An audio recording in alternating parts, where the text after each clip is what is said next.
नारद जी ने उपदेश किया है। ध्रुव जी ने कहा, बोले गुरुजी आपकी क्या क्या अमृत रूपी वचन है, बहुत अच्छी बातें कही आपने, आपके वचन मैंने सुने, आपने जो वचन कहे मैंने सुने और सुनकर मैंने अपने हृदय में धारण कर लिए, पर मेरी सौतेली मां ने बाण रूपी वचन मुझे मार दिए हैं। कौन से महाराज वचन? मेरी मां ने जो वाणी कही है वो वाणी किसी बाण से कम नहीं थी, और उन बाणों ने मेरा हृदय छलनी कर दिया।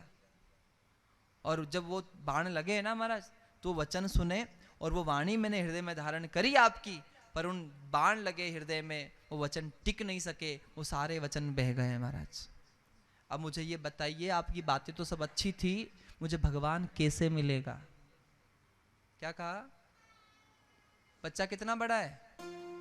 5 साल का। ये सब अच्छा सुन लिया मैंने गुरुजी, ये बताओ भगवान कैसे मिलेगा?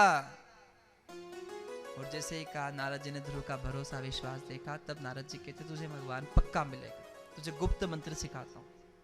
कौन सा मंत्र? 12 अक्षर मंत्र, ओम नमो भगवते। इस मंत्र को जप करेगा तो जो व्यक्ति निष्ठा से इस मंत्र को जप करता है, भागवत में लिखा है 7 दिन 7 रातें निरंतर जो जपता है, उसे इन्हीं चर्म चक्षुओं से, कुछ लोग कहते हैं ना इन आंखों से देवता दिखाई नहीं देते, पर जो 7 दिन 7 रातें इस मंत्र को जपता है, उसे इन्हीं आंखों से देवता दिखने लगते हैं महाराज। दूसरा, जो निरंतर इस मंत्र को जप करता है, उस भक्त के सामने जो परमात्मा निराकार है वो भी साकार होकर प्रकट हो जाता है महाराज। ध्रुव से कहा तू जा भजन कर। ध्रुव जी गए। कहाँ गए? बोले यमुना किनारे। भगवान नारद जी ने कहा था तत्तात गच्छ भद्रम त यमुनाया तटम शुचि पुण्यम मधुवनम। तू जा यमुना किनारे जाकर मधुवन में इस मंत्र का जप करना। और 5 वर्ष के बच्चे को गुरु जी के वचन पर इतना भरोसा, कितना भरोसा!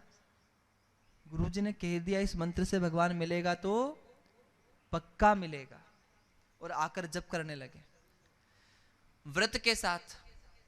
3 दिन में एक बेर पाते। 3 दिन में क्या पाते? एक बेर, और फिर ओम नमो भगवते, ओम नमो भगवते।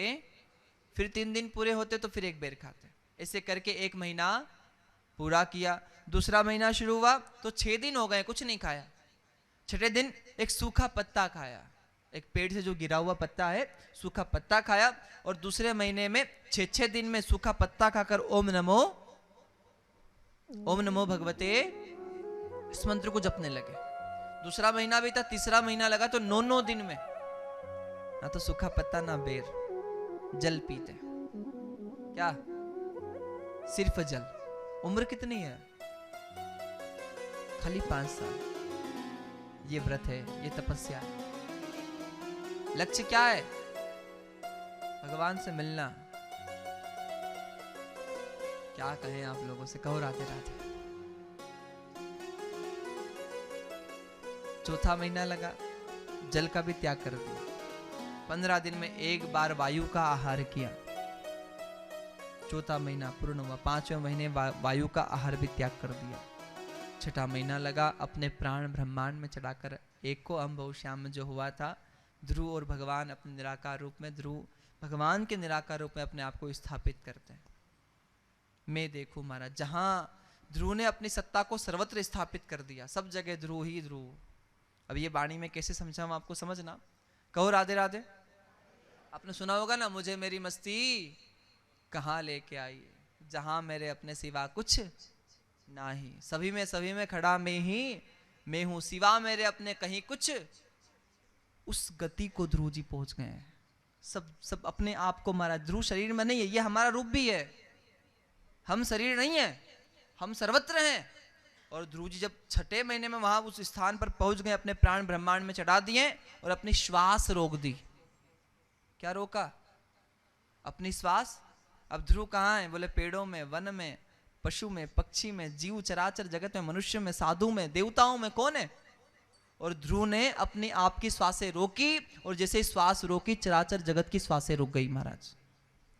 देवता दौड़कर विष्णु भगवान के पास गए, प्रभु क्या हुआ जो सभी की श्वासें रुक गई? उस समय भगवान कह रहे मेरा भक्त तपस्या कर रहा है। उम्र कितनी बड़ी, कितनी बड़ी उम्र है? 5 साल का बच्चा। भगवान ध्रुव जी के सामने जब 5 साल का बच्चा घर छोड़कर जंगल में भगवान से मिलने गया तो मात्र 6 महीने में ध्रुव के सामने परमात्मा प्रकट हो गया महाराज। कितने महीने में? 6 महीने में। भगवान ने ध्रुव जी के अपने हाथ में पांचजन्य शंख था, भगवान ने वो पांचजन्य शंख ध्रुव जी के गालों से स्पर्श करवाया और जैसे ही स्पर्श करवाया ध्रुव जी ने आंखें खोली, जो शरीर जर्जर हो चुका था पुनः महाराज उस शरीर में बल भगवान स्थापित करते हैं। ध्रुव जी ने भगवान के हाथ जोड़े, भगवान ने कहा ध्रुव जी कुछ मांग लो। अब नहीं मांगना भगवान कुछ भी। क्यों? बोले घर से आया था, बहुत मांगूंगा आपसे सोचकर आया था, पिताजी का जो राज्य है उससे बड़ा राज्य मांगूंगा, वहां बैठूंगा, पर आपके दर्शन कर लिए, अब कुछ नहीं मांगना। क्यों नहीं मांगना? बोले नहीं प्रभु, आपको देखने के बाद मांगने की इच्छा खत्म हो गई। हम कथा सुनते हैं तो लगता है ना कि इतनी परवाह दुनिया की करते हैं, पर दुनिया तो झूठी है, लगता है कि नहीं?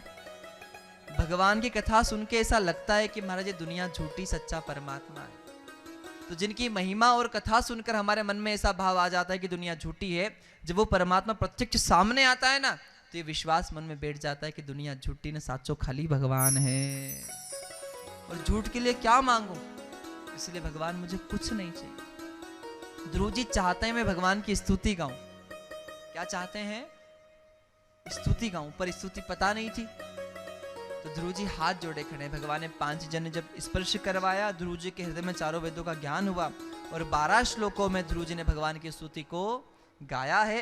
पहला वरदान मांगा है, भक्ति मोह प्रहवता त्वयि में प्रसंगो। ध्रुव जी क्या मांगते हैं भगवान से? भगवान अगर मुझे कुछ देना चाहते हो तो मुझे भक्ति का वरदान दीजिए। काय का वरदान? मेरी वाणी आपके गुण गाए, मेरी आंखें आपके दर्शन करें, मेरे हाथ सदैव सत्कर्म करें, मेरे पैर सदैव तीर्थों में जाते रहें और मैं आपके सेवकों की सेवा, आपकी सेवा तो करूं ही, पर मैं आपके दासों की भी सेवा करूं, ये वरदान दीजिए। पहला वरदान। ध्रुव जी ने भाव से स्तुति गाई। देखो स्तुति में भाव होना चाहिए। क्या होना चाहिए स्तुति में? आप स्तुति गा रहे हो, श्री रामचंद्र कृपाल है, भज मन, मन लगाए, घर जल्दी गा लो, घर जाना है, काम करना है, क्या मतलब? भाव से गाइए, भले एक लाइन गाइए,